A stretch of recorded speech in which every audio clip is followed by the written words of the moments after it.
taking good care of your needle and knowing what condition it's in is really important because it'll help the quality of your stitches and your project immensely. Needles, when they're, over time, when they get used a lot, the tip, let's see, there we go, the tip can get dull, it can fracture, and so then like it's not a perfect point anymore, and that can snag your fabric, or it can make your stitches look funny if it's like a dull needle because it's having to push its way through the fabric instead of being able to kind of cut its way through.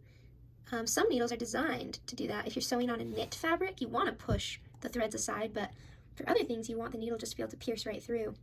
So you want to pay attention to your needle. If your stitches are looking funny, it might be time to change your needle. If they're snagging, it's for sure time to change your needle, but it's advised to change your needle after every project you complete. That doesn't count the tiny little samples that we're going to do, but after every big project, it's recommended that you change out your needle.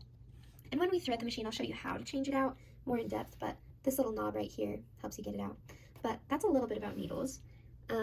If it breaks, you just take it out and get a new one, but that's another thing. If your needle is old, it could break, and that can be a danger too. Better be careful about that. Anyway, while we're over here, here's a few more thread guides. This is a thread guide, this is a thread guide. We talked about a thread guide earlier, right over here in the back. That's a thread guide, and then a couple more down here. They just help your thread as you're threading your machine. Okay, oh look, you can see me in the machine. I wanted to say one more thing about the needle. So we talked about how if your stitches are looking weird and the fabric is snagging, it might be time to change your needle. But sometimes, you know, threads will bunch up and snag, or like the tension of your stitches looks weird and it's not your needle. So I just wanted to share the two biggest, like most helpful troubleshooting tips for those kind of things, like things where you're not quite sure what's going on, is one, just rethread your machine. Rethread the whole thing and then try again, and that will probably fix the stitches, make them look more normal.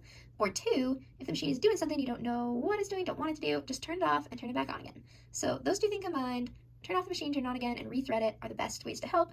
If neither of those help, then maybe it's time to change your needle, unless you can like tell it was the needle because it was, you know, tearing the fabric, and you're like, oh yep, that needle has a snag in it. Well, the needle doesn't have the snag. The tip is broken and it's snagging my fabric. Oh my. Anyway, you get the idea.